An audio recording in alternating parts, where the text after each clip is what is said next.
What's up, guys, and welcome back to another episode of the Sister Buzz podcast. It's your host, Madison in Brooklyn. Hey guys, thank y'all for tuning in today. As usual, let's start off this episode with our weekly sister recap. So Madison, take it away. Honestly, this week has been pretty laid back compared to the week before. I've had a few doctor's appointments here and there. Dylan had some tennis matches, and I've been getting back on the gym grind since being sick. Other than that, I really haven't had too much going on. Dylan's teammate actually just tested positive for COVID today, so now Dylan and I are trying to figure that out, so he just went get tested now. But other than that, really not much has been going on for me. Well, I'm sad to hear about Dylan's teammate. COVID's never fun, coming from someone who's had it twice, I think. Definitely once, maybe twice. But me and the kids are finally on the bounce back. So, we've been off and on sick for about a month, and it seems like maybe we're finally on the mend. I think it has a lot to do with the weather, so I'm really kind of hoping that it stabilizes. But this weekend was supposed to be a really chill and relaxing weekend for me, and it wasn't. Because nothing can go easily for me ever. Again, not complaining, just stating the facts. Saturday, I went and got my nails done, and I was running errands, and Raymond calls me and he's like, "Oh, I need you to pick this thing up that I ordered from Academy." So I go to Academy and I pick it up or whatever, and it doesn't fit in my car. Doesn't fit on the gate that I bring, the little cargo thing that I bring, nothing. So then I'm what the hell is he having you buy? He got this crawfish bowl pot on sale at Academy because they're having some Oh my goodness. Yes. Here we go. And this thing is huge. So I'm like, geez Louise, I can't, whatever. So then I'm like, okay, well, that's obviously, I'm going to have to deal with that probably today because I just gave up. And then, so my friend is getting married at the end of this month, and my dress was hanging up in the room upstairs at mom and dad's house. Well, then when Ida hit and the water was pouring into Who's getting married? Delana. Oh my goodness. I didn't realize her wedding was this month. Oh my goodness. Okay, sorry. It's the 30th. Well, backstory, she was supposed to get married in October, but Ida hit, and so they had to postpone it. So when Ida hit, it was hanging up in my mom's house because I did not want to lose it, and water was rushing into the house, and so they had to pack up whatever was left as quickly as possible. Well, the dress got packed up without me being there because I had taken the kids to Houston, and so I'm like, oh my God, I still haven't found this dress. So me and mom went to storage to find the dress. And when I tell you, I was so stressed. I mean, mom is the real MVP because she's a he woman and can pick up everything, thank God, because I'm weak most days. Yeah, our mom really is superwoman. Yeah. And so she's moving all these boxes, and we're rearranging, and we're just going through everything. And I'm to the point where I'm crying because I'm oh my God, I'm going to have to call Miss Bree or Delana and be I can't find the dress. I don't think I have time to order a new dress. I'm so stressed because I don't want to be, the one who's causing issues for somebody else's wedding, because the wedding is way too stressful as it is for people. And I don't want to be the and I am stressed and crying and frustrated, and I'm I can't believe I can't find this dress, and it was a whole thing.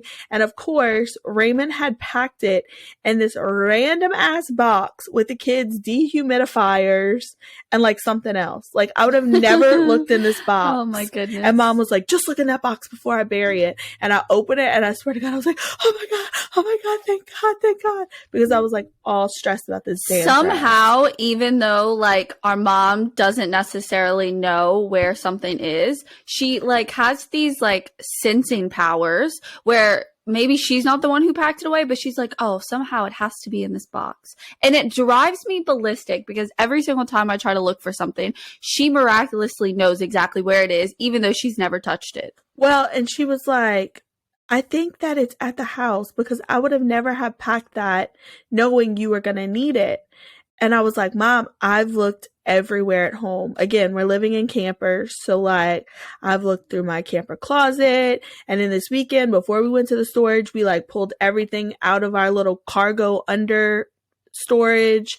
I looked through, anywhere I could have looked in my camper, I looked before we went to storage. And I was like, Mom, it's not here. She's like, I just can't believe it got put in storage. I'm like, I'm telling you, that's the only place it could be.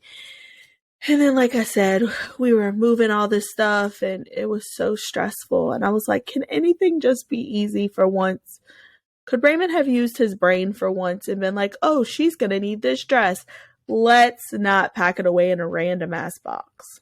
But nope, that didn't happen. So, but the kids got to see my in-laws. My nephew played soccer here in town. So we got to go to his game and we got to spend some time with them.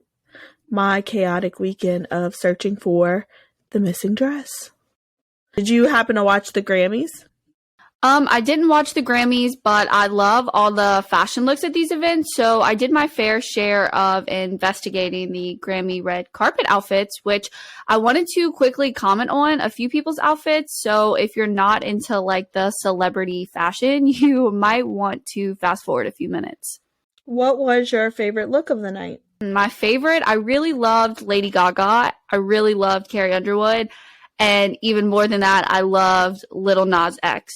He is adorable. His little, I don't know if you saw his jumpsuit with like the butterfly in the middle. The white? It was absolutely white, huh? Beautiful. He is truly a beautiful, yes, he's a beautiful man.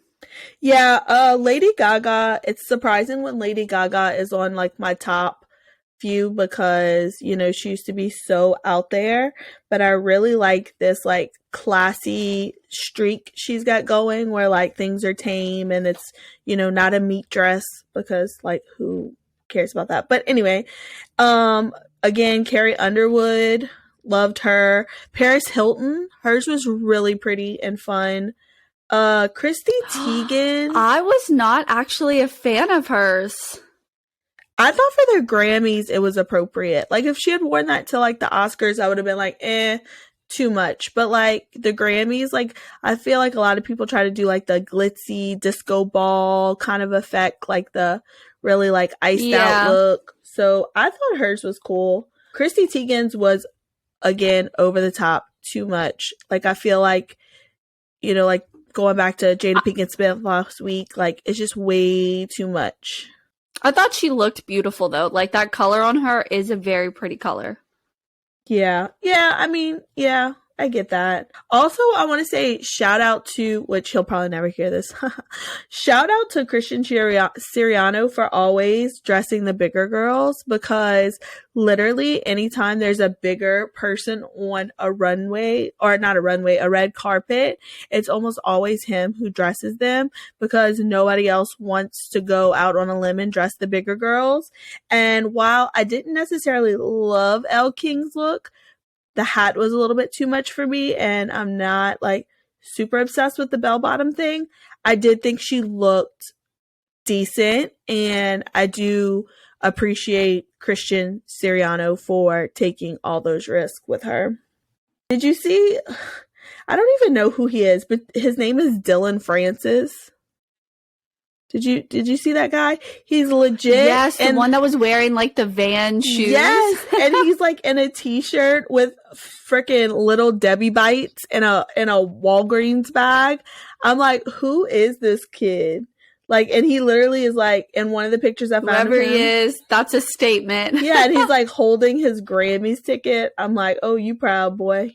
But you know what I found really interesting is that for once in like all these award shows, I feel like the men's fashion was sticking out to me more than the women's fashion. So you already mentioned Lil Nas X. I feel like he's really trying to come into his own, like kind of like the new age Lady Gaga, not as crazy as her, but really like make a name for Yeah. himself in fashion. But then also like Travis Barker wearing the super oversized pink coat. Like, where did that come from? Who Yep. who made this decision? Well, Justin Bieber wore an oversized coat as well, and he reminds me, I don't know if you've ever seen the Kanye West music video for what's the song called? I don't know. I know what you're talking about. Do you know which one I'm talking about? Yeah. Justin Bieber was wearing Balenciaga, and I think that's like the new coming in trends is like the oversized clothing, because even like Travis Barker's hot pink coat was kind of like oversized. So I think that's what's like coming. Oversized. Yeah, coming in. in. For sure. Lenny Kravitz has like this like chain link vest and leather pants, and Jimmy Allen, he likes to go take risk, you know, and he's in all gold. And so I think the men really like stepped it up this show and like really tried to put themselves on the map with things. But like there's been a lot of press about like all of the PDA last night, and let me just say, I love Hailey and Justin Bieber. I really, really do. I think that Hailey is so beautiful, very naturally stunning. And in regards to her outfit, she always plays it pretty safe. But I mean, that's her brand and it serves her really well. But I don't really care about PDA. And I think that Justin and Hailey's form of PDA was very cute and lovey.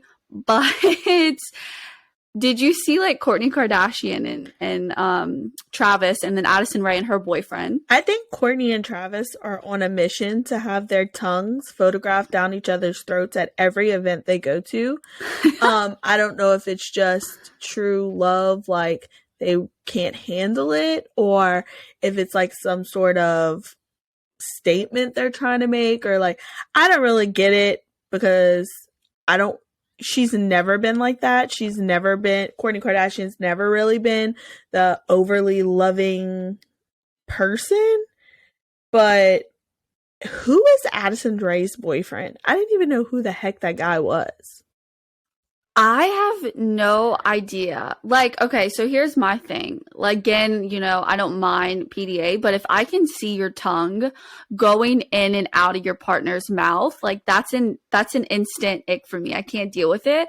But I feel like Kourtney and Travis, that's definitely like their quote unquote brand, like style of their relationship. Like since they've been dating, that's kind of like what we expect from them. But the whole Addison Rae thing really, really threw me off. I don't know who her boyfriend is, but is she like trying to be like Kourtney Kardashian? Like, I don't know. Have you seen that episode of like Keeping Up whenever they become like best friends? Yeah, so to me it was weird, because from what I remember, it's like Scott brought Addison in to like surprise Mason for his birthday. And then I guess she meets the Kardashians, and her and Kourtney like strike up a friendship. And then all of a sudden she's like at all of these Kardashian events, whatever, which is a little strange because of Kourtney and Addison's age difference. But then again, I think, well, I have older friends. Like, I went to lunch on Friday and there was... Yeah, like a mentor. Yeah, there was like two 75-year-olds and some 50-year-olds, so forth. You know what I'm saying? And I'm 32. So, like, I understand, like, friends with an age gap. Yeah. But it makes me wonder if, like, Kourtney's trying to relive her youth, or is it like Addison is trying to find her way into a big world of celebrities and the Kardashians just happen to be the biggest of the celebrities? So, like, is that their friendship, or like, what is it? I definitely think she's trying to find a place to like fit in this big world of celebrities, because again, you know, she started off on TikTok and now here she is. She's attending all of these big events. She's known worldwide, and it kind of just happened. Like, it wasn't like something that was building up to get her to a certain point. Like, it was kind of like she went viral overnight, and then all of this just happened right before her eyes. So, you know, maybe she's just feeling a little lost or doesn't know what direction to continue her life, you know, because obviously her life and her career is beyond TikTok. So maybe she's just really trying to find a place where she fits in. No, and I definitely can understand getting swept up and kind of feeling lost in life when you don't really have a strong footing. You know, people all the time, they kind of have a vision for where their life is going, and then it either doesn't go their way or something else happens. And so you just kind of get lost in things without having a true direction. Well, I feel like, I mean, even in the influencer world, you know, the stuff that we're experiencing is something that no one has ever experienced before, right? So if I want to be an engineer, there's a set of steps that I would follow to become an engineer. There's a pathway that I would take to get to that spot. So all of these like influencers, TikTok people, whatever, are all, you know, pursuing this career, but there's not really a pathway for them to follow. You know, I mean, me included, like, I mean, and I have a very small following. I don't know what to do half the time. You know, I try looking stuff up on Google, stuff's not on Google. Like when you're charging people to do like campaigns, when you're, you know, doing modeling and you're charging brands, like there's not, in regards to the influencer world, there's not a set pathway that one can follow to achieve this quote unquote career goal. Does that make sense? But, and you know, I think not even just in influencer terms. I was talking to my friend the other day, and she started off a business. It was a bakery. I actually worked for her. That's how we became friends, and we've stayed very, very close since. And so she had the storefront. She was very successful, but some things happened where she had to close. And so she started doing wholesale. So then she calls me the other day, and we're talking, and she's like, I just don't know what I'm doing with my business. I don't know where I want to go. I don't know this. I don't know that. And I said, Casey, oh, I wasn't going to use her name, but that's her name. I said, Casey, when you started this business, you had a vision. You knew exactly what you wanted. You had a plan. You had a goal. You knew where you were going. When it switched to wholesale, you didn't revamp your vision. You didn't realign what you wanted. You just said, oh, this is where I'm going. I never planned on this, but you just kind of went with it. And then it got stagnant because you weren't constantly chasing a goal. Your goal had ended and you didn't recreate a new one. And she's like, oh my God, you're so right. I never thought of it that way. I didn't reestablish new goals when I got put on this path. And I think a lot of people like Addison are people who get swept up in careers or just life things. They start moving in a direction they're not familiar with, they didn't intend to be on, and then they don't stop and reassess life, reassess where they're going, and try to say, okay, here's my new goals, here's my new vision, my new set of criteria for what I want my life to look like. And then they end up down a path that they don't even know how they got there, nor how to get where they want to go because they got so far off. So I think it's easy to get lost in life when you're constantly being pulled in different directions, you know, with social media and so much tech, you know, it's easy to get swept away in things that aren't even your business or aren't where you want to be. People get pulled 100 ways. I mean, I'm proof of that. I literally have so many priorities and obligations that sometimes I have to sit down and be like, what is my goal? What is my goal for this commission? What is my goal in this marriage? What is my goal as a soccer coach? What is my goal as a parent? You know, what are my goals? I cannot forget what it is that I am striving for, because the second I lose sight of what I'm striving for, I am lost. I'm free falling. I am, you know, just trying to not let everyone down or not let anything fall through the cracks. But then I forgot what I was fighting for, what I was working toward. And I think a lot of people do that and they just get lost in life. You know, kind of like how I feel on this topic because when I first moved to New York, it was the first time that I had ever done online schooling, right? So it was the first time I wasn't going to a university or a high school where you were kind of forced to have adult interaction. Like, even though you weren't necessarily friends with people, you know, that's how you were making your friends. That's how you were meeting new people. It was also the first year that I was not on a soccer team. Again, a place where you're forced to have adult interaction, our human interaction. You know, you're forced to meet new people and have new friends and experience new things. So when I moved to New York, I was in a very weird place because it was the first time that I didn't have these two very important things to my life. And I was pursuing modeling, which, again, going back to the other episodes, has shown to be a very toxic industry. And I was also pursuing, well, not necessarily pursuing, but definitely exploring the idea of social media because I didn't have as large of a presence as I do currently. And it really, really screwed with my mental health. Like, I felt so lost that I had absolutely no goals. I had no intention of setting goals because I didn't know what goals to set. You know, again, without the university, without soccer, without my family, living by myself in this basement, honestly, I couldn't see the end of the pathway. I couldn't see 10 feet in front of me. I mean, I really, really struggled. I felt so lost. Well, you know, I don't have any addiction issues or anything like that. But one of the things I was talking about with one of my friends one day, it's like AA or, you know, whatever. One of the, you know, step programs was take it one day at a time. Because if you're focused on a year, 365 days, that is so overwhelming. You can't see straight. Even a month sometimes. 30 days to compartmentalize is too much. I take the first day, which today's the fourth day, but usually the first day of the month, I go through my calendar. I write everything down. I did it literally before we started recording. And then after today, I don't think about everything in a month.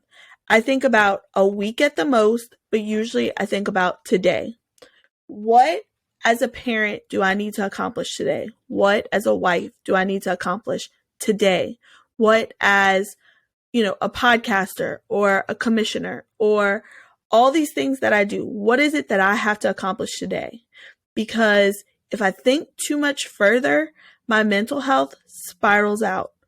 I have had a history of depression. I have a history of anxiety, and that's no one's business, but it's the truth. And there's no point in me hiding that. I'm very honest about that. When people come to me and want to talk to me about things, I'm like, are you depressed? Do you have anxiety? Have you struggled with these things? Because if you have, you need to address that first. Then after that, let's address the issues you're going through. Because I know if I'm depressed, if I'm anxious, everything I'm trying to do is going to suffer from that. Being a mother, I'm going to suffer. Being a wife it's going to suffer. I have to put myself first. I have to make sure my mental health is first. And once I am healthy in all aspects, mentally, emotionally, physically, then I can do for all the people in my life. Because my kids don't need a miserable, unhealthy mother. My kids need a healthy mother. They need a happy mother who is ready to play with them and teach them things and be there for them. If I can't function, if I can't get out of the bed, if I can't focus on them, what's the point? You know, you have to make sure that everything you're doing, you're mentally healthy first before you're dealing with all these other things, because none of it matters if you go down a dark path and then you can't get back.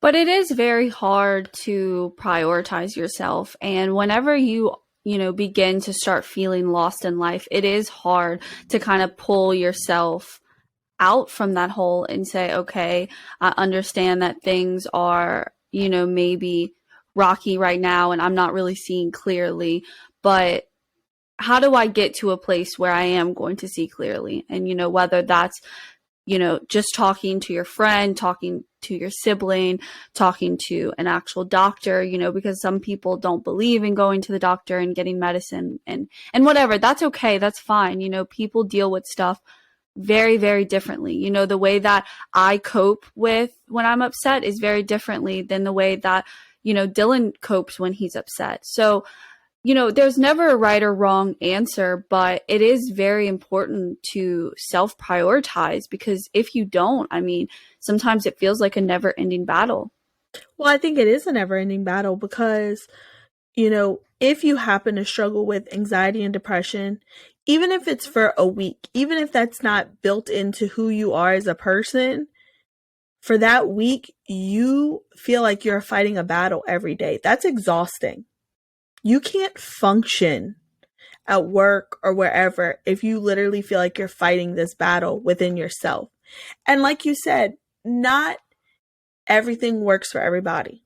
Therapy might work for you, but medication might not. Medication might work for you, therapy might not. I don't know what works for you. What I can say is be honest with yourself. This year has probably been the hardest year of my life, I would say. If it's not the hardest year, it's definitely the second hardest year, but I'm pretty sure it's the hardest year of my life. I've had personal issues that I'm not going to discuss right now. My grandmother has passed. I've had 2 dogs pass away.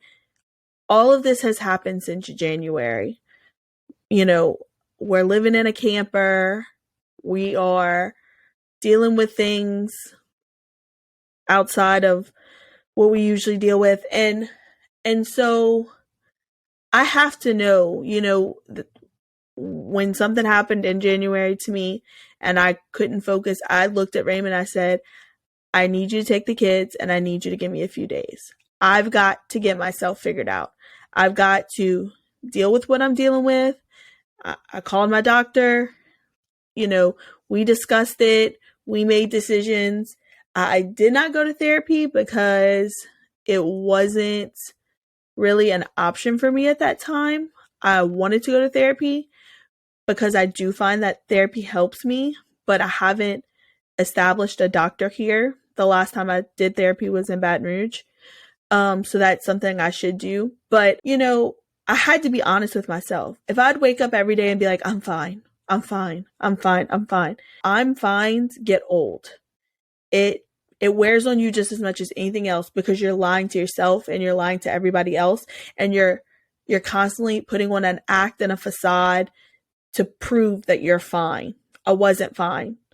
I don't even know technically if I'm still not fine. I'm doing way better. I've really done the work to make sure that I didn't stay in that deep depression that I gotten in. But be honest with yourself, because if you're lying to everyone and you're saying you're fine, people can't help you. If I would have said, oh, I'm fine, Raymond would have went back to work and I would have been with the kids by myself fighting a battle I couldn't have fought by myself.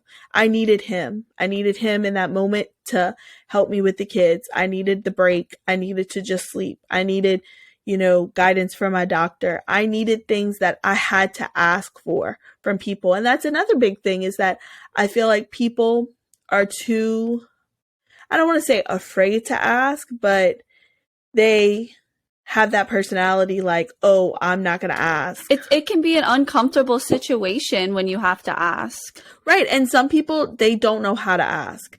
They've always been the strong ones, and they don't know how to be the ones who ask for something versus giving. They give.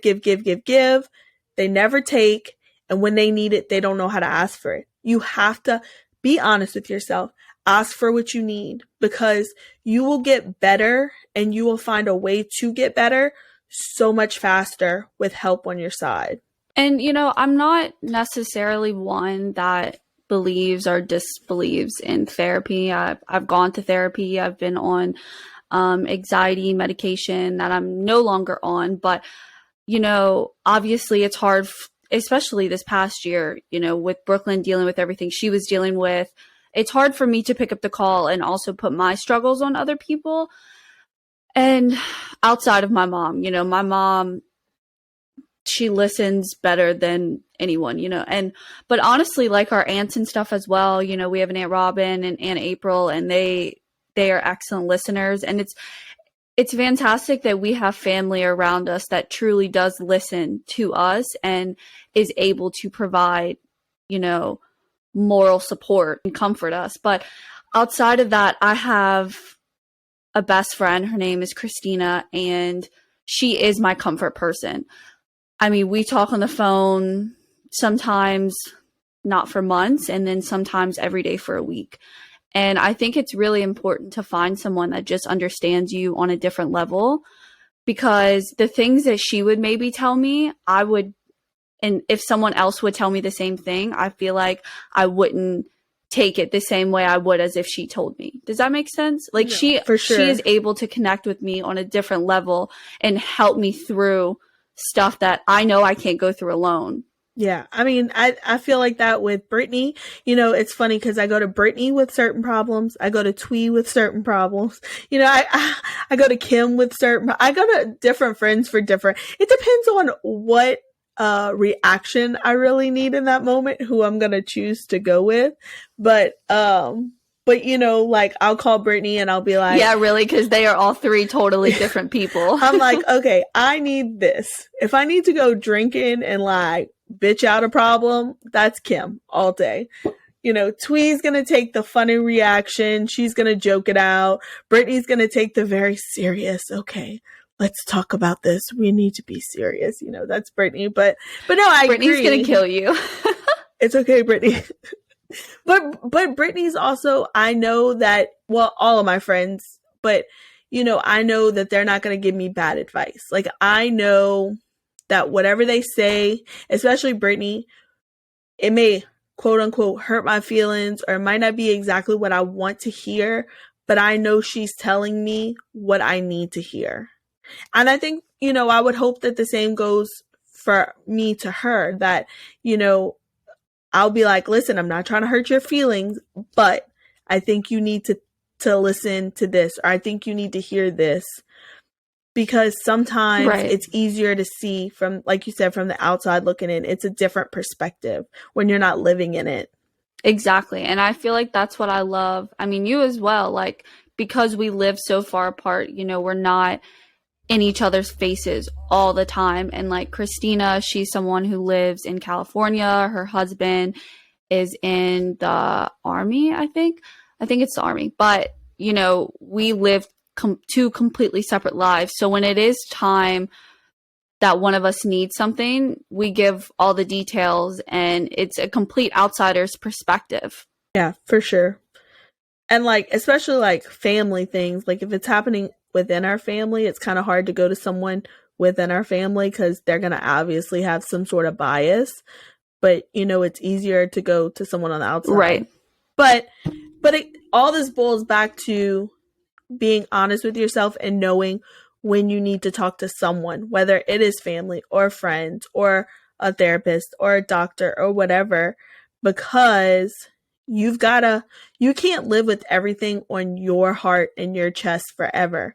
You've got to be able to let it go some way, somehow, so that you can cope, grieve, whatever, and move on.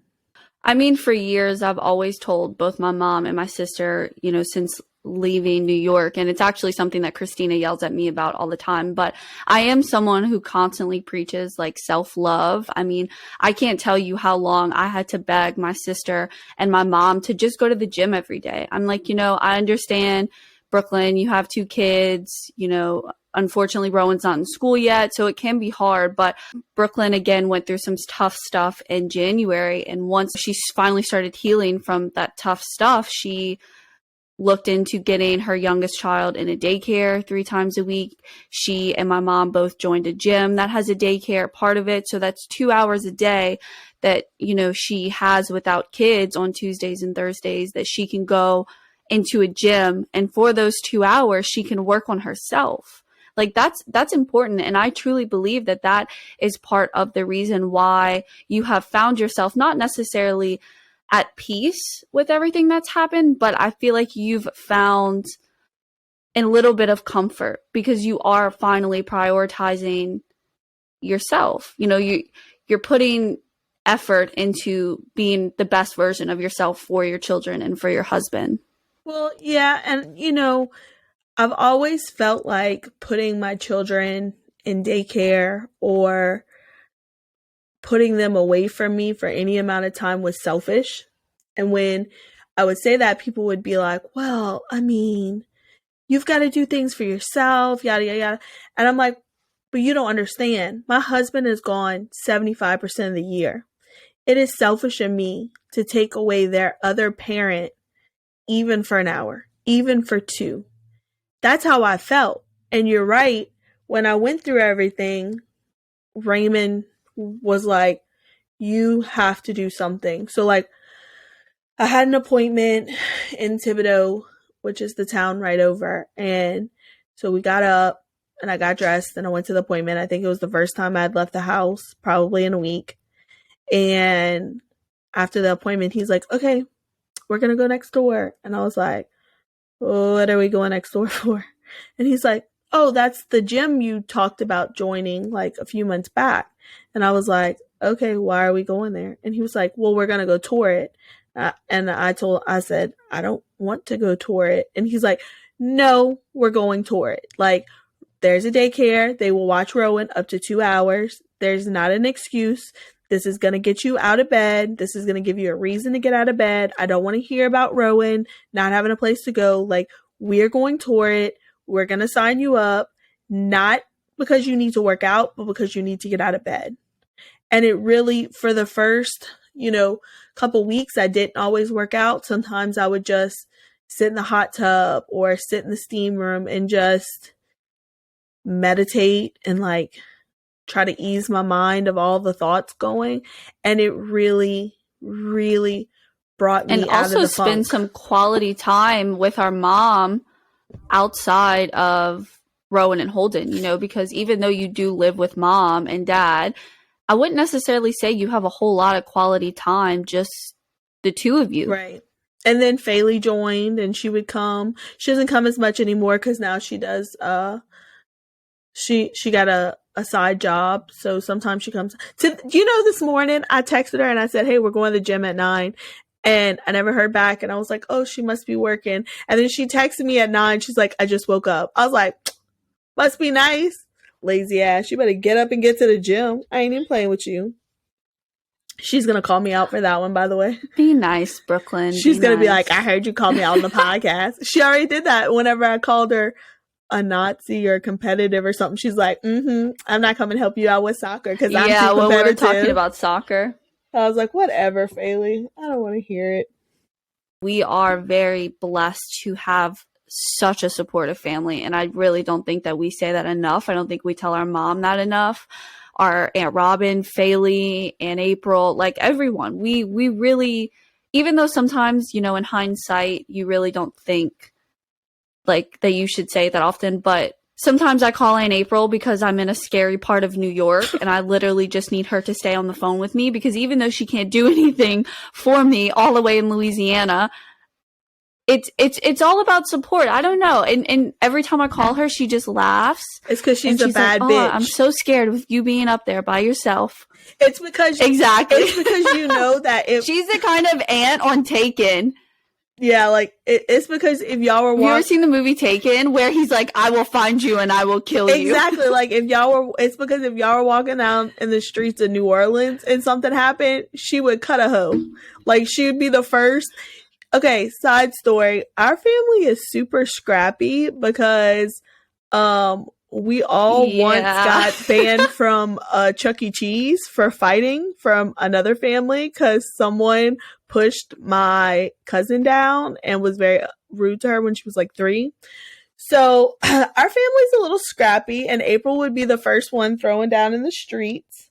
So that's why you call her, because you just, even though she can't kill somebody in that moment, you feel like she could. Right. Like if someone were to take me, she would take that phone and be like, you have the next 5 minutes to return my niece, or it's going to be an ugly awakening for you. I know. Well, and they say like it takes a village to like raise a kid. And it really is true. Like I've said before, my mom had me when she was young. And like, I remember spending time with various members of the family, they were helping her if she was working or whatever. And like, even though I don't necessarily quote unquote work a traditional job, if I need help, someone's always willing to step up and help. Bailey's my number one hype man in that department. This morning, our cousin Perry, she was looking for a babysitter for her daughter. And even though I was at the gym, I was like, calling her, trying to figure it out, like trying to set up a plan if I needed to go get her. So like we all try, even if we don't talk every day, although we do have a text message group where we talk pretty often, like even though we don't talk every day, we do try to always be there for each other and like pick up the slack. And on the same note, when I was going through everything, April and Robin both would call me and be like, "Are you okay? Just checking on you." Even if I didn't answer the phone, they'd text me like, right. "Hey, you're okay? Just checking on you." Yeah, so that's nice to have. Well, in college, before I moved to New York, it was the summer like leading up to it. And April used to come and stop by my apartment because she works where my college used to be. And she would check on me because she knew that I was feeling lost and I was feeling lonely. I didn't know what was going to happen when I moved to New York. Faye as well. Faye worked out with me the summer leading up to New York every single day. Like, honestly, I spent that pretty much that whole summer with her. She didn't leave my side. And then even before that, we talked about in a previous episode, us moving to Arkansas.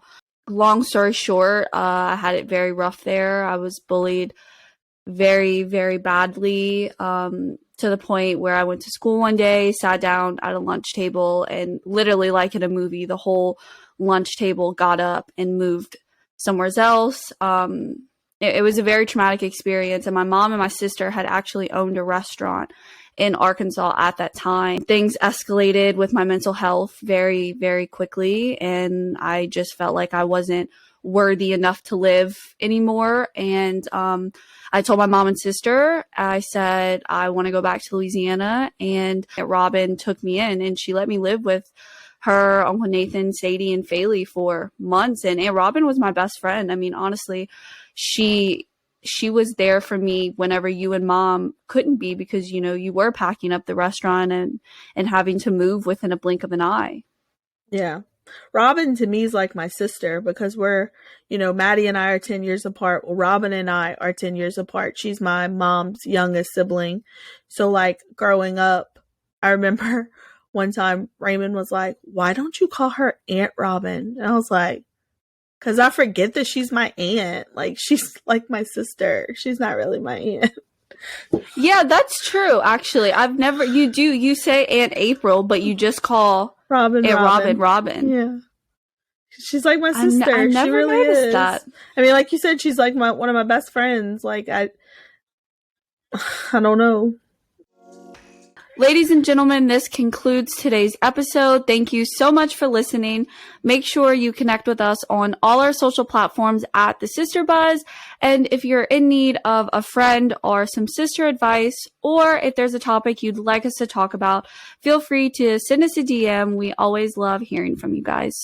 And if you're loving our podcast, please make sure to leave us a review on your favorite podcast platform and be sure to tune in weekly on Spotify, Apple, Purple Podcasts, iHeartRadio, and Pandora. If you're having any mental health issues, please make sure to be honest with yourself and talk to a provider if you need.